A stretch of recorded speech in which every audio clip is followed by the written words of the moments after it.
भारत माता की जय और जय असम का बीच में ही कॉन्फ्लिक्ट आ गया। असम में जब अल्फा का एजिटेशन चालू हुए, उसी समय बोडोलैंड मूवमेंट का भी स्टार्ट हुए और बोडोलैंड मूवमेंट में भी सेपरेट बोडोलैंड मींस ए सेपरेट बोडो नेशन का बात आए। उसी समय कार्बी आंगलों, डिमा हासाओ हर जगह में एक्सट्रीमिज्म का मूवमेंट चालू हुए और लगभग असम का लोगों में ये एक प्रकार से एक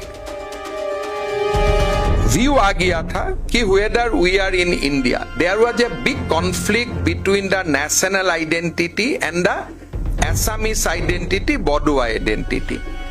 जो हमारे महापुरुष श्रीमंत शंकरदेव ने बोल के गया था कि भारत भूमि का प्रशंसा किया गया, उसी में ही भारत माता की जय और जय असम का बीच में ही कॉन्फ्लिक्ट आ गया। दोनों कॉम्प्लीमेंटरी है, लेकिन दोनों लोगों ने वो समय दोनों को कॉम्पिटिटिव में खड़ा कर दिया।